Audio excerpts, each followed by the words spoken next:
And we'd like Congressman Barsaga, our co-chair, to acknowledge the members of the House panel. Well, of course, we are present for today's hearing. The chairperson of the Committee on Suffrage and Electoral Reforms, Congresswoman Yoyet Ferrer. Okay, thank you very much.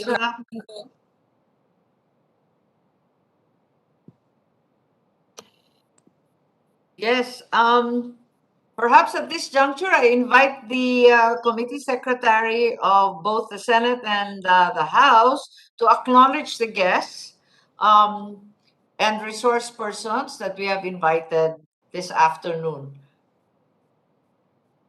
Good afternoon.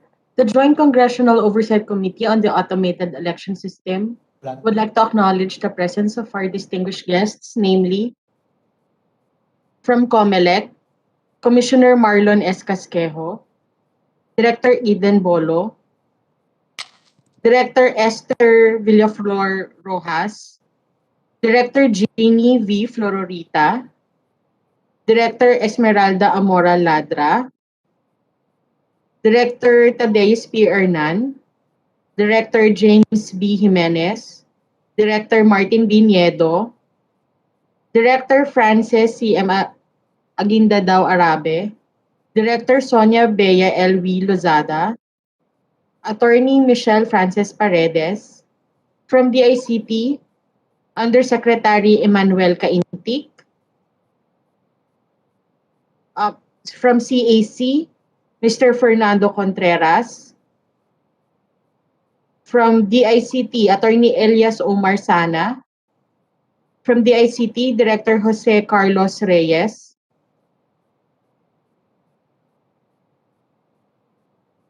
from TEC, TEC, Engineer Peter Banzon, Mr. Reynaldo Joseph A. Calyao Jr., our IT experts, Mr. Jeff D.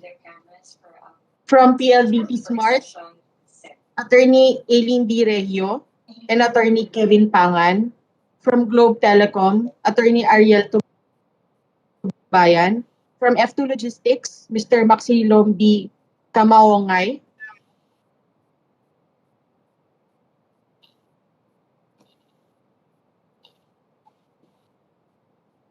ma'am. Meron po bang hindi po natawag? Meron pa ba? Commissioner Casquejo is here. Yes. Okay, if there are others who arrive late or we were unable to acknowledge, please manifest your presence as soon as possible. In the meantime, we would like to once again call on the Comelec to present the highlights of its new normal manual, focusing on the manner of campaigning, which we did not manage to discuss in the last hearing, the manner of voting on election day as requested by my co-chairman, and also finally the counting and canvass of election results. I suggest that we hear out the Comelec and only thereafter pose the questions. Madam Chair. Yes, Mr. Chairman, co-chairman. Well, considering that the filing of the certificates of candidacy will start tomorrow, yes, discussing the manner of election, the manner of campaigning, may we request the Comelec for the guidance of all our candidates, what would be the procedure tomorrow? Whether or not there will be antigen, how long, etc., together with all the particulars.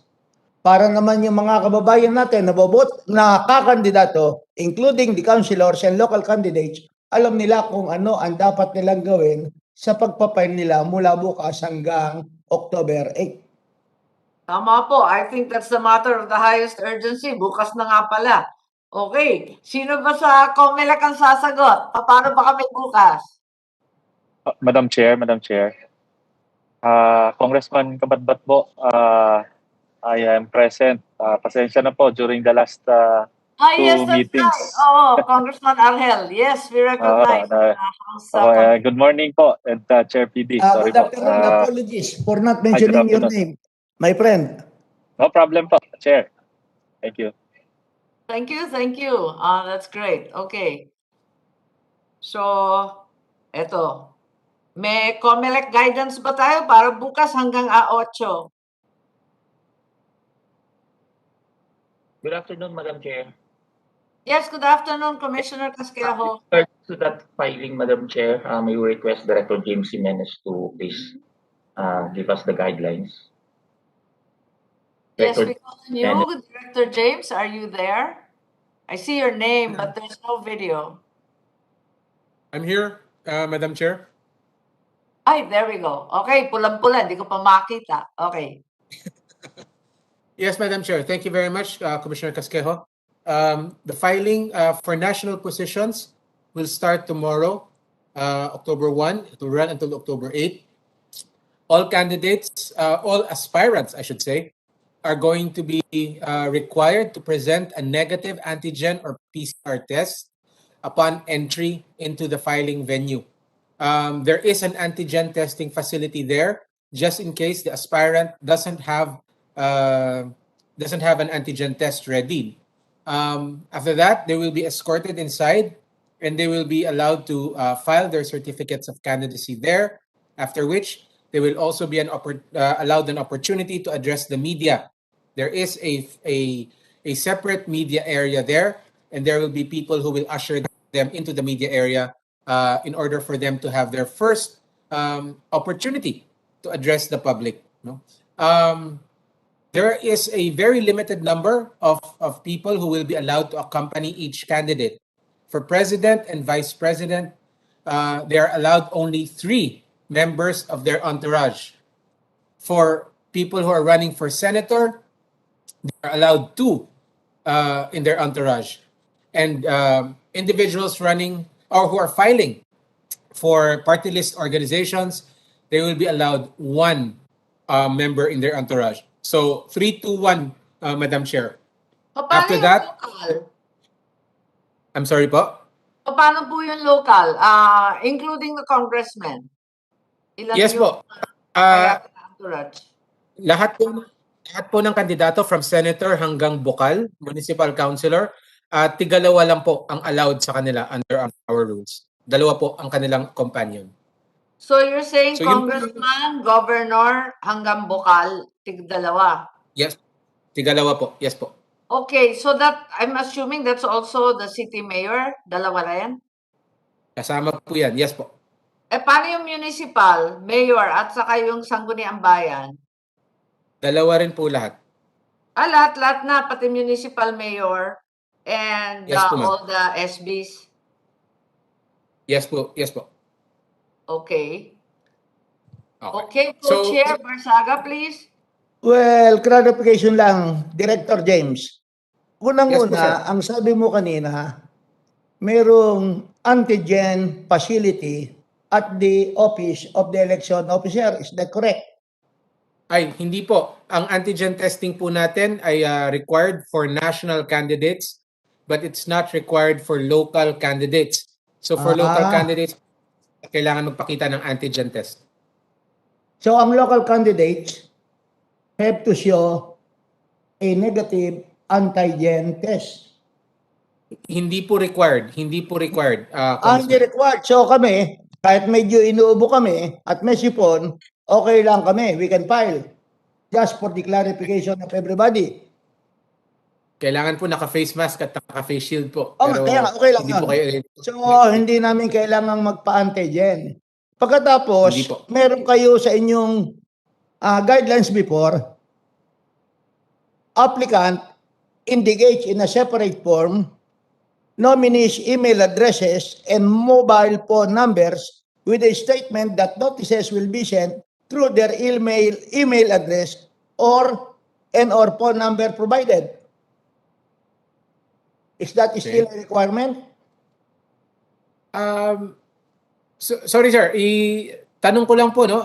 Parang hindi ko yan naalala po. Parang wala yan Actually, we just rely on your presentation during the hearing Opo. of the Committee on Suffrage and Electoral Reforms regarding I'll have the to check. filing. Apo, that was not me, Congressman, but I'll have to check po. Sensya na po. Paano bukas yung magpapail sa amin? Magdadala kami separate form. Pagkatapos, ilalagay namin ang aming email address at mobile phone numbers. Tapos, i-attach namin sa aming COC.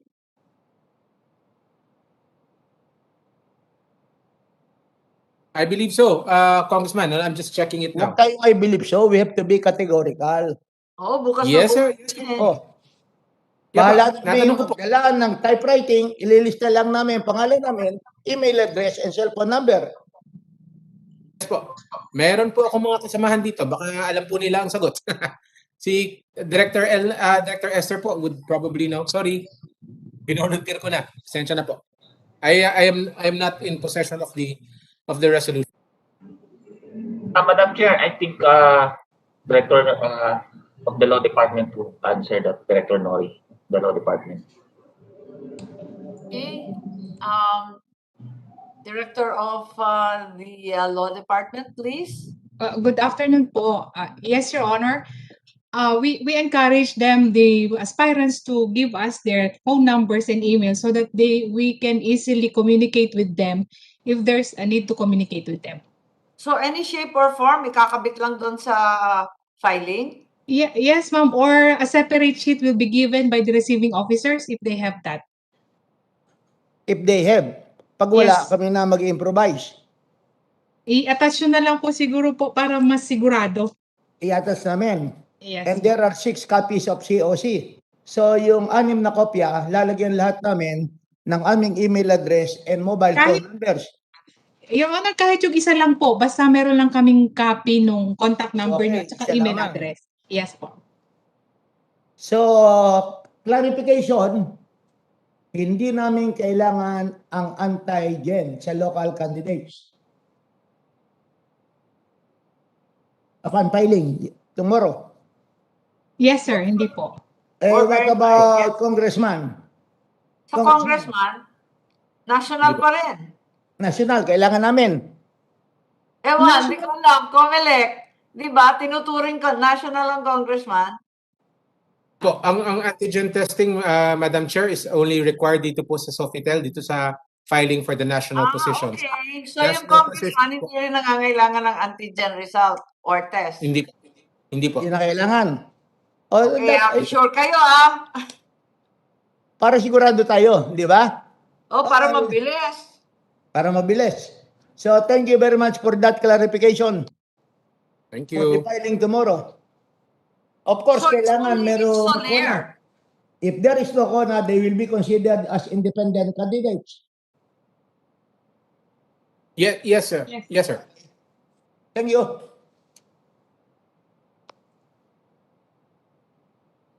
Sorry, Director James. Manner of campaigning. Chair? Unfortunately, kahit na pinag-uusapan natin yung manner of campaigning, up to now, we don't know whether or not there is an official Comelec resolution addressing the method or the manner of campaigning. Meron bang resolution ng Comelec? But, Commissioner Casquejo, may I? I think it's being drafted, di ba? May IRR na dinadraft pa lamang. That is correct, Madam Chair. We are still in the drafting of the Fair Election Act, and we will be releasing it by the end of October. So between now, between filing and the end of October, when the IRR are finalized, kahit ano pwede.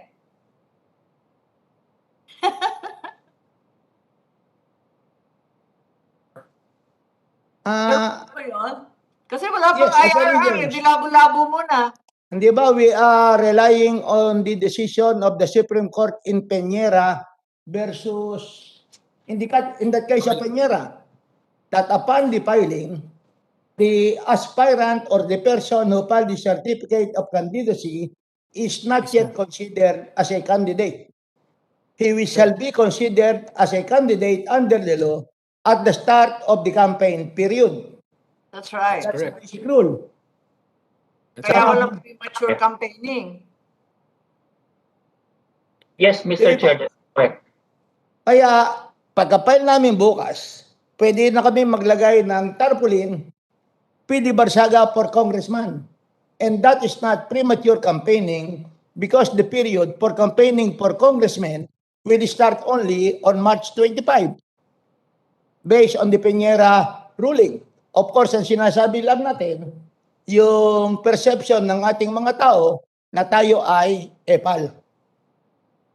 Yes. That is correct, Mr. Chair. And legally, there will be no violation. Based on the Peñera case, Mr. Chair. No violation. So no grounds for disqualification for premature campaigning. Just for the clarification of all the candidates. Sad to say that is correct, Mr. Okay. Chair. Thank you very much. Thank you very much. Is there a presentation on the part of Comelec regarding campaigning? Do we have certain strictures that are more or less agreed upon, even if the IRR are not yet finalized?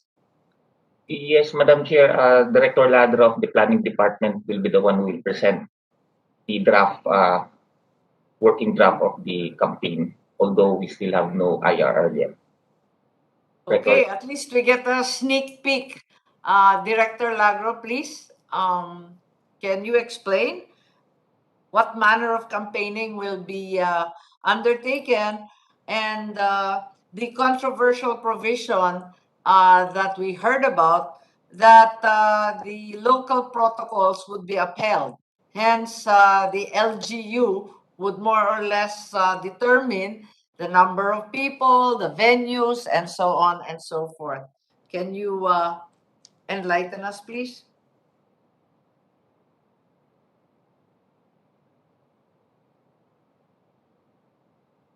Sorry, is Director Lagro around?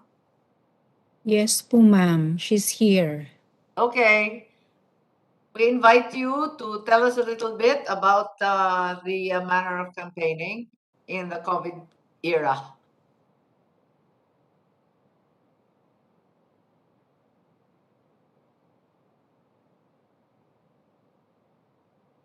Is there anyone else who can reply in as much as Director Lagro does not seem to be responsive?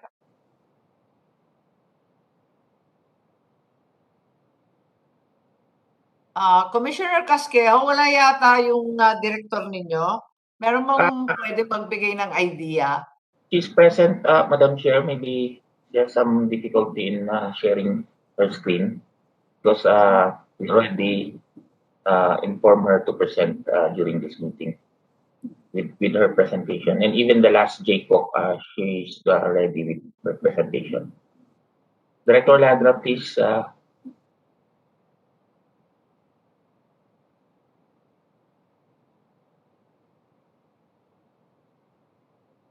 You are on mute, Director Ladra.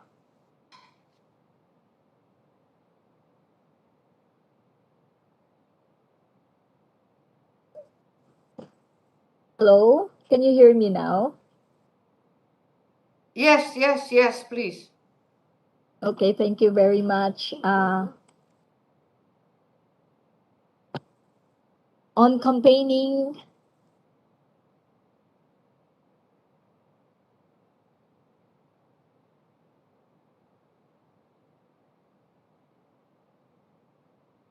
these are in our manual regarding campaigning. We will have e-rallies and live streams. We will have what? I don't hear you very well. I'm sorry. I'm sorry, Your Honor, there must be some problems. What about this, Your Honor? Yeah, Is it that's clear better. now? Please come close to the mic so that you are audible. Yes, Your Honor. Salamat. For the e-rallies, I hope I'm already clear. Yes, thank you. E-rallies. E-rallies and live streams. Okay. The EID shall provide a platform for free live streaming of e-rallies of national candidates. E-rally airtime shall be allotted to each presidential vice presidential and senatorial candidate, as well as to each party list organization participating in the 2022 NLE. Live streaming of E-rallies shall be conducted every night beginning February 6, 2022 on the official social media channels of the Comelec. There shall be 3 presidential and 3 vice presidential 10-minute slots every night, and in addition, there shall be 5 senatorial 3-minute slots and 10 party list 3-minute slots per night. The slots shall be assigned at random based on the results of the televised raffle of slots. Okay. Can we simply have, I'm sure you'll provide us detailed copies. Can you just give us an idea? What about the local candidates po? We don't need the detailed breakdown. All we need is a general idea. May I request Director House to house James? po. Paano yung house to house? Paano yung live rally, hindi e-rally? Okay, for the other, let me check, Your Honor. For the in-person attendees, Oh. so the door-to-door campaigning, there shall be a maximum of 5 persons in a walkabout group and a maximum of 5 walkabout groups for each candidate. Depending on the size of the barangay where the walkabout is being conducted, there shall be a maximum of 5 candidates conducting a walkabout in the said barangay at the same time. Teka, yung 5 candidates, kabilang ba doon sa 5 persons sa walkabout?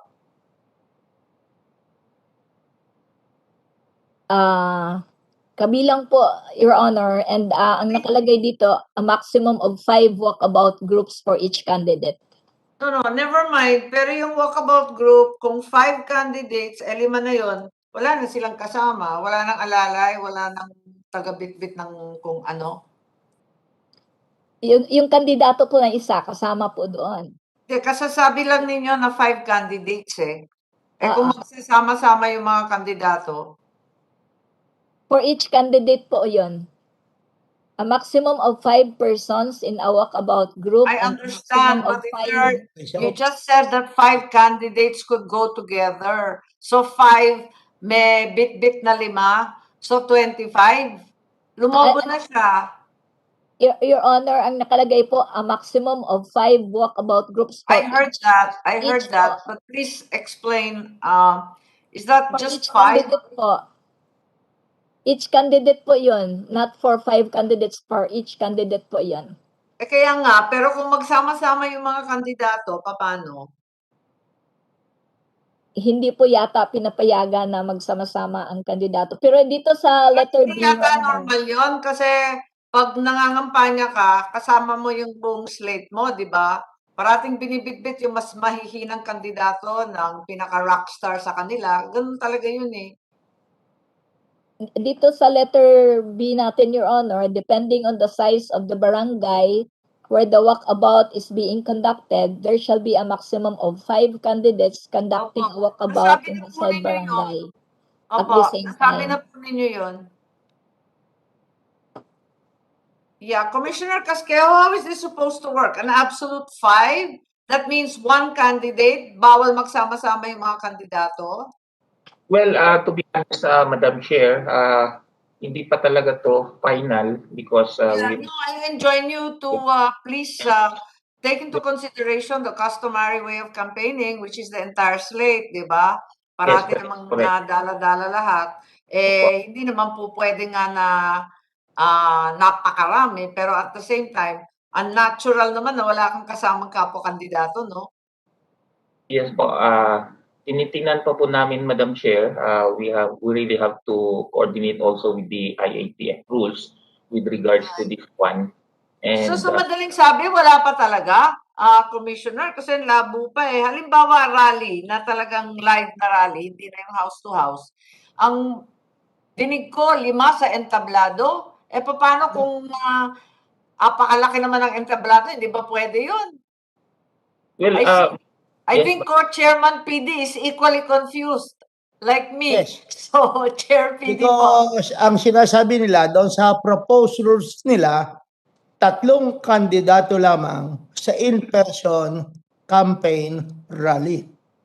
Okay. Sa rally na to. Kandidato Okay. lamang ang pwedeng magsalita sa isang campaign rally na ang audience is only 10% of the capacity of the place.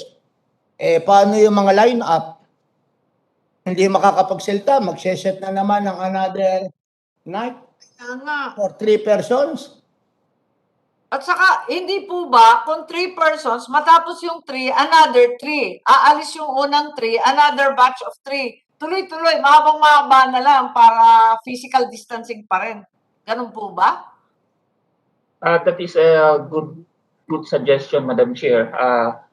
I think we really need to look into the size of the venue. If the venue can accommodate the 10 people or the 10 candidates, then why not? So we do not limit that into 3. Will depend on the size of the venue, Madam Chair. If the venue is small, Hindi ko kasi maintindihan bakit lilimitahan yung number of candidates na magsasalita. Kung malaking-malaki ang entablado, laki-laki naman ng stadium, halimbawa, bakit naman tatatlo, eksaherado naman ang physical distancing po yun? yes, that is correct, Chair. We really have to check once again or revisit the new normal submitted by Director Ladra, because even in the IATF rules, it will be based on the size of the venue. If the venue can accommodate 2,000 capacity, depending on the status level of on that particular date of rally, if it allows 50%, then we will allow 50%. If allows only 10%, then only 10%. So that will be the basis for the public rally, Madam Chair. But Chair PD, kaya ba natin yung ganyan? Eh, masyadong expensive yan sa mga kandidato, most especially doon sa mga malalaking lugar o malalaking probinsya. Imagine nyo, only 3 candidates or 10 candidates can speak at one night. Lalo na kung tumatakbo kang gobernador, you have to cover all the barangays, not only the municipalities. Hindi ba pwedeng batch by batch yung kandidato? Aalis yung first batch para Yes. konti na naman yung nasa entablado. Ang hirap naman pabalik-balik lahat kami. Tama po, Madam Chair. I-correct po namin yan. It's still a working draft. Okay. Based on the size of the venue, and if it cannot accommodate all the candidates, maybe we will allow by batch for the speech of each candidate. Madam Chair, Yes, Chair PD, walang tulugan to. Pahabaan ng rally para makapagsalita lahat. Yes, Chair PD. I was informed that our chairperson in the Committee on Suffrage, Kong Yoyet Ferrer, would like to ask some clarification Yes, regarding yes. the filing of candidacy. Alam niyo naman si Yoyet, medyo mahihayin yan eh. Kaya ako na spokesperson yan. Hindi, kunyari lang yan. Kilala ko yan noon pa eh. Chair Yoyet, please. Marami tayong tanong talaga. Thank you po, Chair PD and Chair Amy. In question ko lang po for filing tomorrow. Syempre po, first day, usually, pag first day, lahat gusto mag-file, di ba? Excited. So, if ilang candidates po at a time ang pwede sa Comelec office? At saka, paano po natin ma-avoid yung, syempre, sa paglabas mo ng Comelec office, madami usually mga supporters. And yung question ko naman po dun sa campaigning, di ba sabi niyo po mahaba, all-nighter. Paano po hindi tayo pwede magpakain? So, magugutom po yung mga pupunta po sa mga campaign rallies natin kung ganun po kahaba yung ating campaign rally po. Yun lang po yung mga tanong ko. May we request Director James, Madam Chair, to respond? Director James, paano raw pag dinagsa ng mga supporters?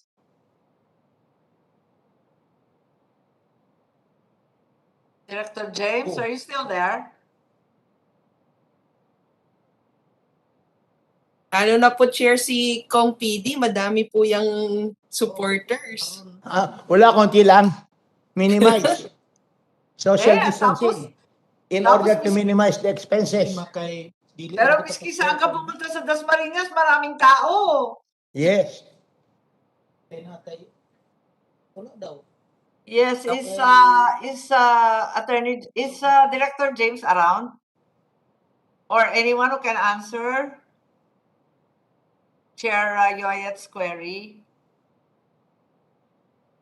Commissioner Casquejo, ano daw? Paano? Ilan ba yung tao bukas? Bukas na kasi. Where is Director James?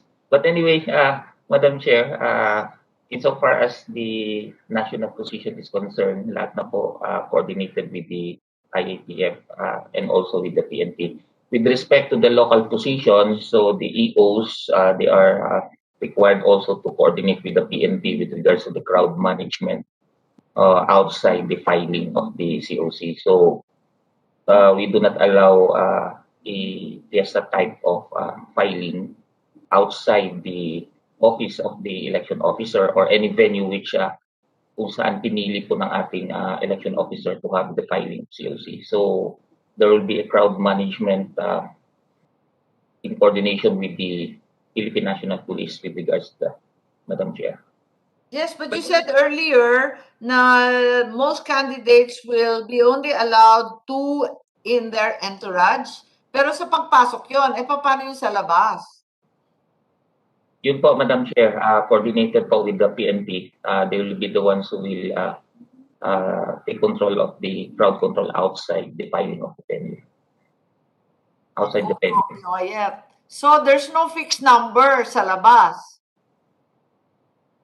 We cannot, hindi po natin ma-control yung fixed number, but what the PNP can do is hindi magkaroon ng parang dikit-dikitan ng tao. Magkaroon pa rin tayo ng social distancing. Yes. Ilang What about the candidates other po question? Madam Chair, ilang candidates at a time po ang pwedeng mag-file at a given time? It depends on the size of the filing venue, Madam Chair. Because yung mga EOs natin, they look for a bigger venue if the venue can accommodate sabay-sabay 10, including the yung kasama, then they will allow. For as long as we will comply the physical distancing, Madam Chair. So it Thank you, depends on Madam the size of the venue. Thank you, Madam Chair. So, going back sa rally, Madam Chair, so kung all-nighter tayo, tapos hindi tayo pwede magpakain, kawawa naman yung mga pupunta sa ating mga e-rally. Siguradong hindi ka bobotohin kapag ginutom yan. Opo. Nako, si Chair PD natatawa. Paano ba ito? Since uncertain pa, punta na tayo sa manner of voting on election day, which is even Kasi more clarification, ma'am. Sorry? Clarification. Yes, Chair PD. Well, number one, sa mga local candidates, sino ang magde-determine kung saan ang venue, kung sino mag-approve? Shall it be the incumbent local officials or shall it be the Comelec through their election officer? Mr. Chair, for the filing of the COC, the change of venue, it will be the election officer who will recommend for the transfer and to be approved by the PES and for the provincial state by Yung the rest. in-house, yung campaigning natin, in-house, mga meeting, it will be regulated by the LGU? No, not the LGU, but it will be the Comelec. But for some reasons, like for example, the issuance of permit, it is the responsibility of the local government unit to issue permits. But then again, under the supervision of the Comelec pa rin. They cannot just deny permits without valid reasons. Okay, another clarification. Alam nyo naman panahon ngayon ng pandemic. At normally, marami sa ating mga tao ang nagugutom. Kung magbigay ang ayuda, ang local government, not for political reasons, but because of the need of each constituents, and the giving shall happen to be during during the campaign period, ano ang decision dyan ng Comelec? Will there be a violation or none? Using public funds because of the pandemic. Well, there are prohibitions and there are exceptions to the prohibitions. So if that falls the exceptions to the prohibitions, then that is allowed by the rules. Ano So, ang categorical answer yes. nyo?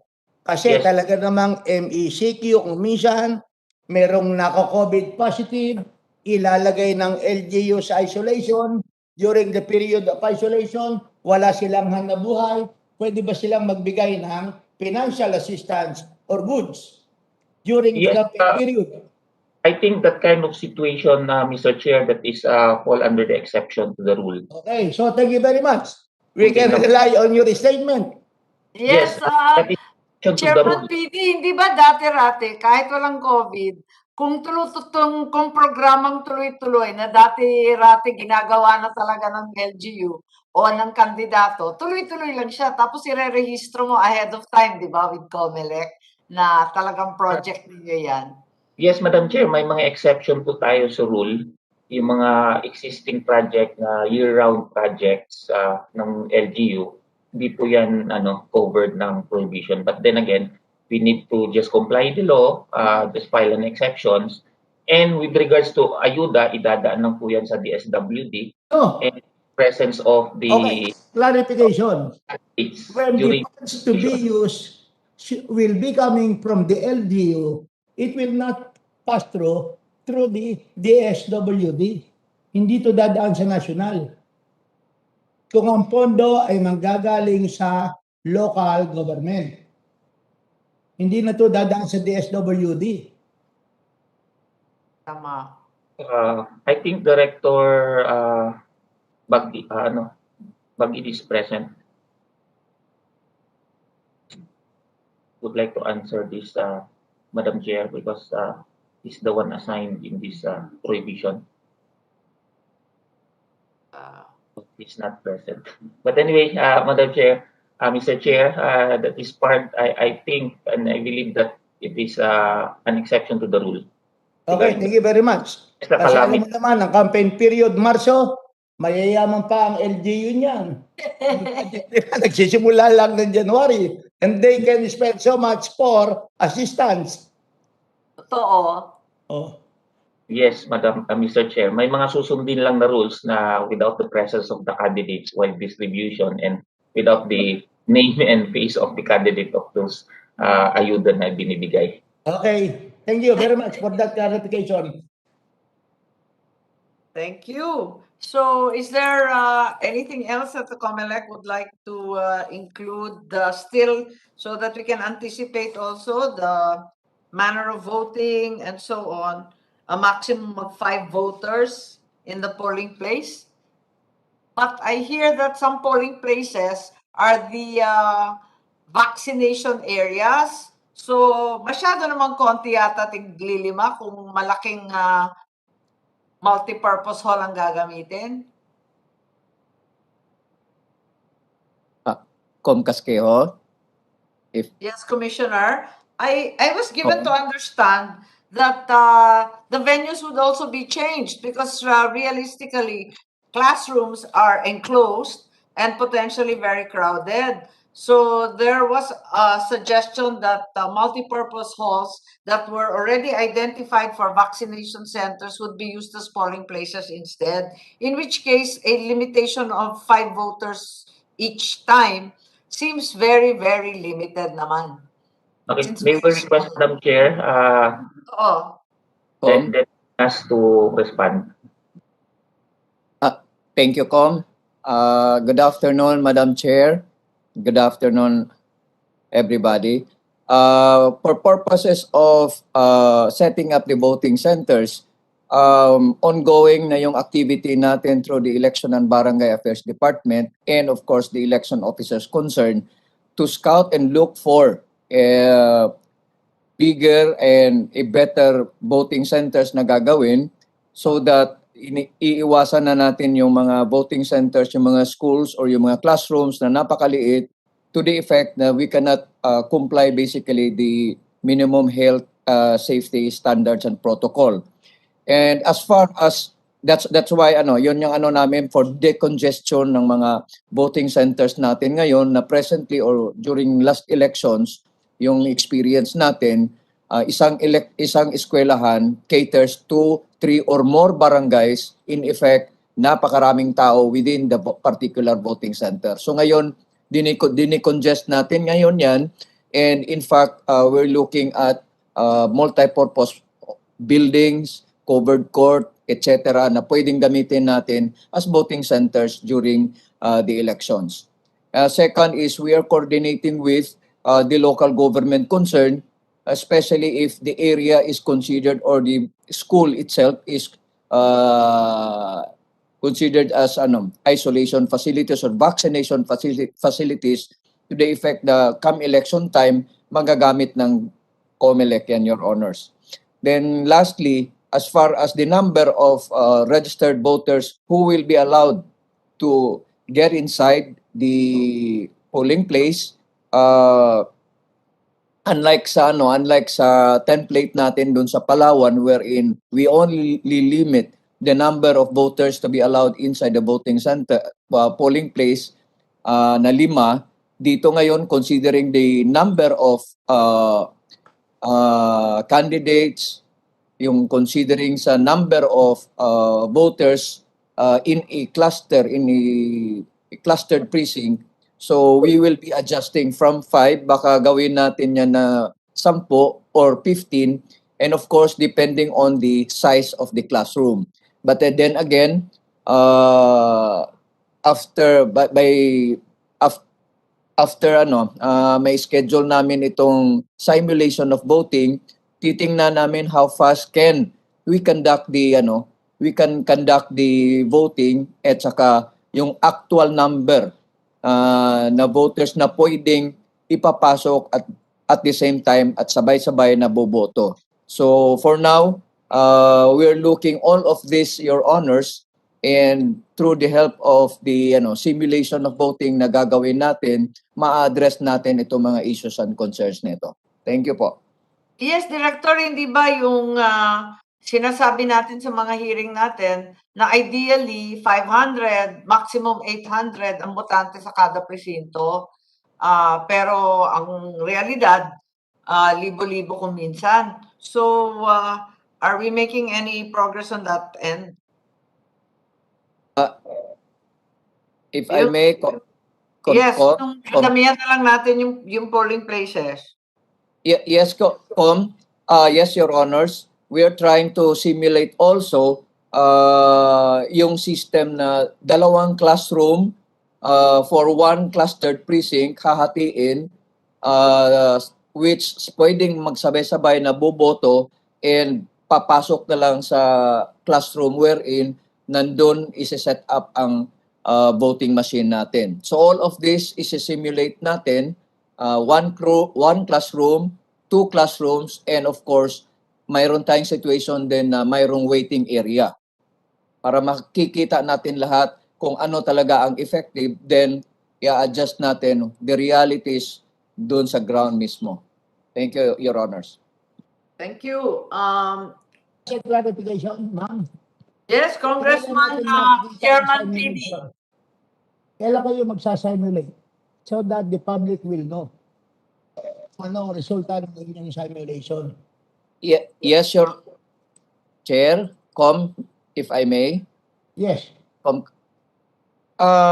Initially, mayroon na tayong tukoy, and of course, tomorrow we will be discussing this together with the field operations group, the election officer concerned, and the regional director concerned. We're targeting at Dasmariñas City, Zone 1 Poblacion and Zone 3 Poblacion, and that will include 4 clustered precincts. So i-discuss namin yun bukas to come up with an operational plan, of course, with the approval of Commissioner Casquejo as the head of the steering committee. The final version of the operational plan, and after that, tuloy-tuloy na yung preparation, and we will be announcing the specific date na ikakandak namin yung simulation of voting. Thank you po. Okay, thank you very much for that information. Thank you, Director Elnas. I think there were some questions also with regard to the Board of Canvassers, the checking of the temperature. Kasi I got a report from the DepEd regarding the BEIs, ano? Kasi ang dalang-dalang nga nung pagkukumpuni ng digital signatures. So, may I know how that's going to work? PNPKI, digital signatures. Madam Chair, Sekmani. Yes, Yusek Mani, you're there. Oo. Yes po. Good afternoon, Madam Chair and Mr. Chair. Right now, tuloy-tuloy ang aming registration with DepEd, makikipagtulungan with DepEd. At this point in time, our dalawang part po 'yan, ano? Registration tapos yung issuance ng kanilang mga certificates, digital certificates na gagamitin sa mismong election.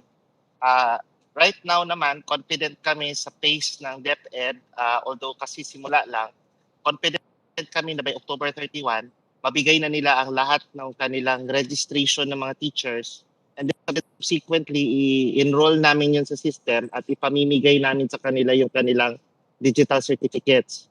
At the same time, in parallel, continuous po ang aming training sa mga teachers kung paano gagamitin itong digital signature para papirmahan ang mga election returns and COCs para ipadala ang ating mga papunta para sa election proper itself. At this point in time, ma'am, kumpiyansa naman ang DICT at ang DepEd sa aming timeline na abot kami for the elections po. Thank you po. I think there's a level of anxiety with the DepEd kasi sabi nila hanggang ngayon, yung iba 17%, yung iba 36%, yung iba 47% pa lang ang nakakapagrehistro. And then yung Tama, Madam Chair. iilan lang daw. So they're a little Madam bit Chair. concerned na masyadong malilate. Madam Chair, kasi yung una po namin naging usapan, parang naging aggressive yung target of 800,000 teachers, pero hindi naman po lahat po pala ang directly mai-involve sa mismong election. I think a certain 30-40% of that only. So we are now prioritizing first the pie, which for teachers who have really intentions of being election canvasser, election board po, Madam Chair. I see. So you've actually reduced the target number. So it's Apo. not too alarming after all. Ganun ba yun? Not too alarming kasi dati parang pati na rin lahat ng mga teachers. Magagamit na rin po kasi nito bilat, Madam Chair, to sign mga report cards and whatever. Pero sabi namin ng DepEd, unahin muna natin yung mga may involved sa election. Yun muna, yung mga nag-express ng interest to help out in the election proper, Madam Chair. Thank you. Okay, the BOC chair is also instructed to require the submission of vaccination cards from the members of the BOC. Tama ba yun? From the reception and custody and the support staff. So may vaccination mandate dyan? Tama ba to? Madam Chair, I'm not aware of it, but we can also help, I guess, in create and making sure na mapila din natin ang mga teachers involved sa kanilang pag-issue ng digital vaccine certificate kung kinakailangan. But I will leave it to the Comelec for the guidance kung talagang i-require nila na ang teachers are fully vaccinated to participate in the election po. But Yes, if they will be, then we will also help in prioritizing them in the issuance of the vaccine certificates po. Director James or Commissioner Casquejo, meron bang vaccination requisite para maging BOC? Yes, Madam Chair, we put that in our requirements, but it is not a mandatory, but preferably fully vaccinated. I see. So it's Have not a served mandate. election in 2019 and below 60 years old without comorbidity. So that is a preference, Madam Chair. I see. Okay. And then, as usual, take the temperature, physical distancing, disinfection, and face mask and face shield. Tama po ba? Yes, po, Madam Chair. We insert that in our GI for the EB, a certain provision, certain article title with regards to the preventive COVID measures, health COVID measures, Madam Chair, in all part of the activities in the election process. All right. Commissioner Casquejo is here. Congressman Kabatbat, Yoyet, co-chair. Are there questions on this? Mukhang malabo pa eh. Kasi yung IRR, di matapos-tapos. Just a clarification, ma'am. Yes, co-chair. Well, I think the President has made a pronouncement that face shield is no longer mandatory. Yan ba gagawin natin mandatory during election time? During the voting day? Pag indoors yata, mandatory pa rin. I think, Mr. Chair, pag indoor, parang mandatory pa rin. And inside the polling place, I think it's still mandatory. But we still have to get the guidance of the IATF during election period. Baka magbago. The voters will not be confused on election day. Yes, yes. Kaya nga eh. Okay. Are you going to impose the disinfection at saka hand washing facilities and so on? Yes, Madam Chair, we still have to invoke that upon entry of the voting center. Ganun ba yung minimum health protocol, yung hand washing, alcohol, and also foot bath that is included in the budget. I'm not certain if it was the French election, but I think it was a French election where I saw the voters were urged to bring their own pens so that there would be less contact and less infection. Are we going to be doing the same thing? Kanya-kanyang ballpen ang dala? Yes, Madam Chair, we put that in our draft GI that will be needed in signing the EDCBL. So there will be no borrowing of pens. The 90 million voters will be required to bring 90 million ball pen. One for each one. Well, Baka in magkaroon case, tayo ng scarcity ng ball pen Kaya during nga election eh. day. well, in that case, Mr. Chair, we can always sanitize the ball pen first, the Kaya nga, yung definite procedure nyo na. before Sana. giving it to the voter to sign. Madam Chair, Yes, yes. Congresswoman Yoyet. di ba may special pen po when you... Ano nga eh. Yes, Madam Chair, iba po yung special pen for shading what we are looking into in the signing of the EDCVL kasi pipirma po yung ating mga Okay. Doon sa signing lang ng ER. ng not only the ER but for the election day computers voters list. Kapag tapos na po bumoto yung isang botante, pipirma po siya doon sa history record niya para just to show na tapos na siyang bumoto and then putting off the fingernails yung ink. Then yung Paano yung paglagay ng ink contactless din? yes, Madam Chair, dapat contactless lang. Walang hindi pwede hawakan ni ED. Or the EB will be having its gloves kasama po sa budget na meron po silang surgical gloves for that matter. I see. Congressman Kabatbat, baka may tanong kayo. Nakakatuwa itong election na to. Naninibago tayo sa Yes, Congressman PD. Well, Madam Chair, I just received yesterday and even this morning copies of the contract entered into by the Comelec regarding the elections. That's right. As requested by Congresswoman Bernadette Herrera, I think the Comelec has provided us so many copies of so many contracts. My clarification, ma'am, Madam is Chair, that for that. are these contracts entered into observing or complying with the Government Procurement Act or Republic Act 9184? Yes po. Public bidding ba na to? Comelec. Comelec. Or negotiated contract to or canvas bidding like the COVID equipment. Yes, Madam Chair, may we request Director Allen Abaya, the head of the SBAC, to respond. Good afternoon, Your Honors. All those projects were bidded through public bidding, Your Honors. Okay, so what we have right now is only the contract. And therefore, in order that we can intelligently analyze these contracts, we have to know or we must have a copy of the basic documents. Number one, the notice of public bidding. Number two, the approved budget, contract price. Number three, the minutes of the back committee. Then the notice of award. Ito ba lahat first bidding, walang failed bidding, which resulted into negotiated contract? Those are the things which we want to clarify.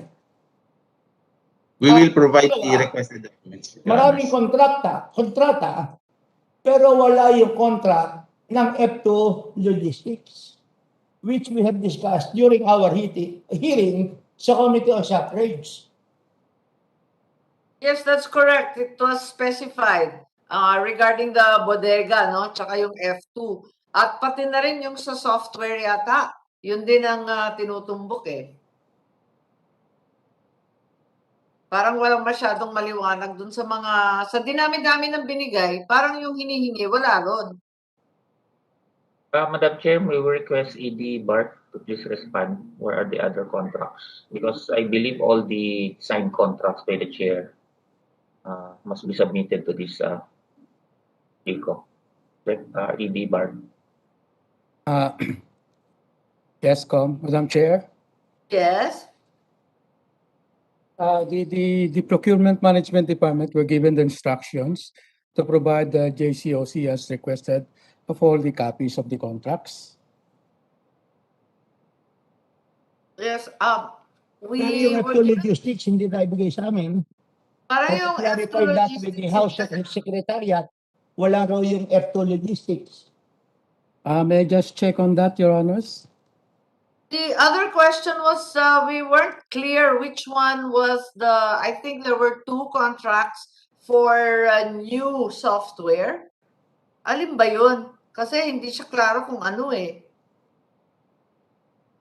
Which, the two protested by Prime, in other words, that were awarded also to companies affiliated with F2's owner, Dennis Uy. Ma'am, Deputy Speaker Herrera wants to be recognized. Is she there? I can't see her. Yes, please, Deputy Speaker, you may proceed. Ay, no, ma'am. Nagpa-thank you lang po ako for the documents. Yeah, Okay, Congresswoman Diaz. Pasensya na po, nasa plenary lang for budget hearing. Okay. Yun yung software, yung sinasabi, hindi ko na maalala, yung pinoprotesta ng Prime sa SBAC. Madam Chair, yung software development, matagal na po yung contract na isubmit na yata kasama dito. Ay, ganon. Ito Yung- ba yung controversial na software na may kinalaman rin at pag-aari rin nung si Dennis Uy? Yung ba yun? Smartmatic po to, Madam Chair, yung software development. Sa submitting lang. Po siya connected to the logistic, I guess.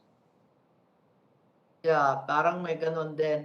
Okay, maybe DS, Congresswoman? Yes, Madam Chair, i-reiterate ko lang na yung source code for all the subcomponents po sana. All subsystems and components, and not just for the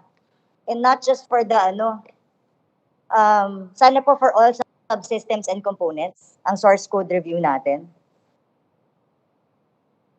Yes po, tama po, Madam Chair, lahat po. And then we will provide a copy of the list of all the components subject for review in a day-to-day basis, and the schedule of each component kung kailan po sila isa-subject for guided review. Ipopost din po namin sa website kung ano yung mga topics on that particular day para guided din po yung ating mga local source code review kung saan sila interesado na umattend. All right. Okay. I think we probably need a little bit of time, since we're all mired in budget hearings, to look at some of these contracts. I'm happy to meet again if necessary. At palagay ko talagang magtatagpo tayo ulit kasi malabo pa, wala pang IRR, hindi po ba? Tama po, Madam Chair, we are gathering also feedbacks from other field offices kasi talagang bago po ito. We've never tried this before kasi bago lang ito naging pandemic. And then we welcome any suggestions with regards to this, even we coordinate always with the IATF. Humihingi rin kami ng guidance paano gawin yung mga face-to-face or house-to-house campaigning. So we welcome any suggestions. Anyway, the start of the campaign for the national is February pa naman. And for the local is March pa. So sisikapin po namin before the end of October, maglalabas na po tayo ng Fair Election Act. Kapag may mga yung DOH na gumagawa niyan? Madam Chair, yes. Ay, kasama, of course, DOH is a member of the IATF, but nevertheless, there have been instances when the DOH had different orders from the IATF. Kasama ninyo yung DOH sa paggagawa ng mga IRR? Sa ngayon, hindi pa namin isinama because we are on the basic provisions muna. Kapag kami sa mismong nitty-gritty on the campaigning on the part of the candidates, we will include the DOH and IATF to give us also guidance kung paano gawin. Yung mga national candidates, yung mga kasamahan ko na re-electionist sa Senado, halimbawa, maraming nagtatanong kung i-uphold yung IRR sa airtime at saka sa media noong 2019. Kasi kung maalala ninyo, napaka-late nung binigay yung IRR. Papalitan pa ba yan? Tapos sa huling sandali na lamang? Hindi po, ayusin po natin yung IRR para maaga pong mailabas. Ako, yan din ang narinig namin noong 2019. Last 2 minutes na lang nag-apply, lalong-lalo na yung mga discount na pagkamahal-mahal. Naku po. Okay, so aasahan namin na yung IRR. Sana konting revision na lang sa 2019 or if ever, bawasan pa yung halaga. Yun ang importante. Sige. Are there any other questions? I think Madam we have Chair? so many questions, sa totoo lang. Okay, yes, Congressman Kamatbat, Arhel, please. Yes, tama po kayo, Madam Chair. Maraming question, pero yung sa akin lang po, medyo parokyal, pero kasi bukas na po ang filing. Yun na Madam nga. Chair, gusto ko lang, meron po kasi kaming information that a person with a standing warrant of arrest for syndicated staff, unavailable, might file his CONA tomorrow or anytime during the period. So baka lang po the Comelec could accommodate the request of our law enforcement agencies to watch out for this person. Kasi matagal na nilang pinaghahanap baka biglang sumulpot dyan, mara-aresto natin, napakaganda. So yun lang po, Madam Chair. Malakas po ang loob alam nyo na, if you are into a scam, malakas talaga ang loob mo. So Madam Chair, yun lang po.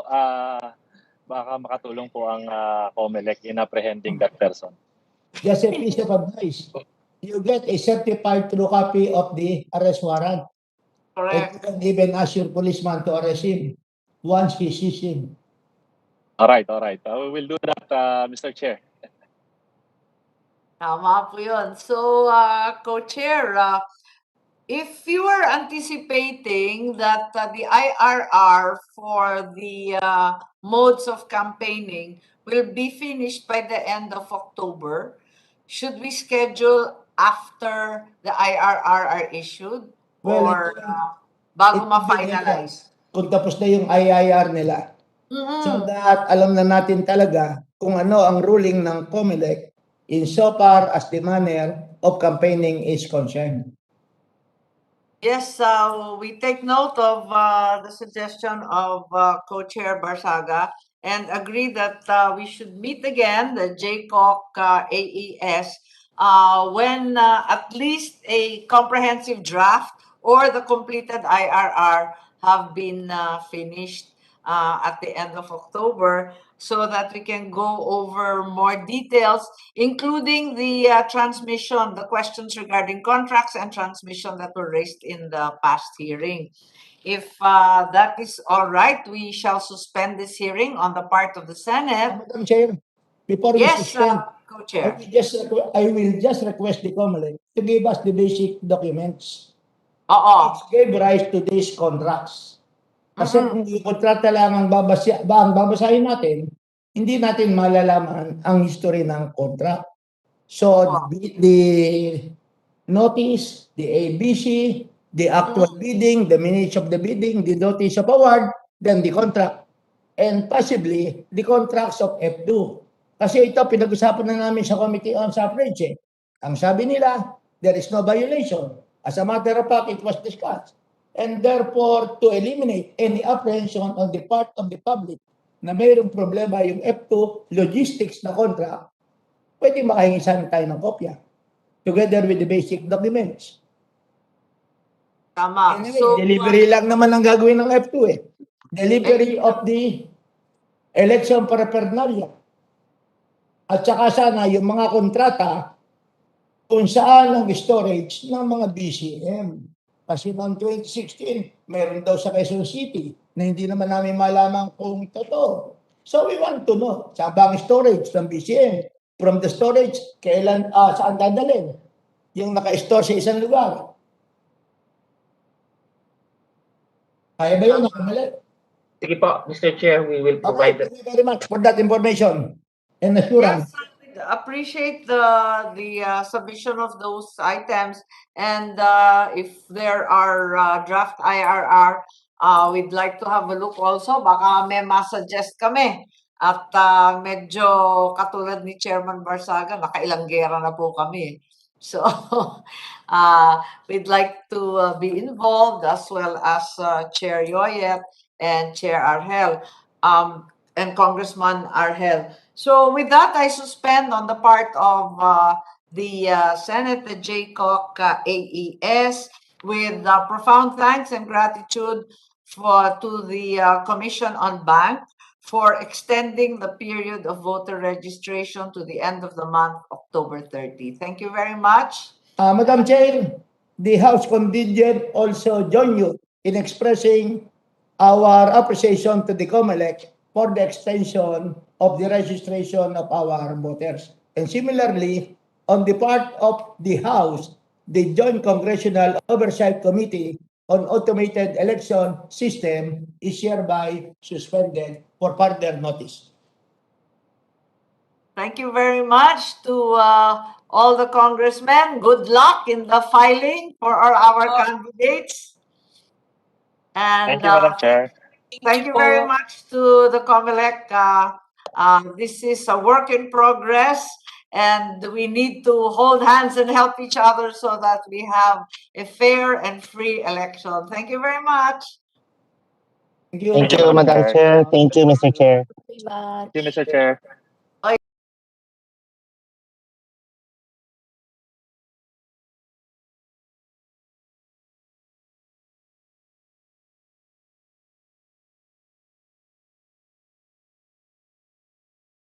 Good afternoon.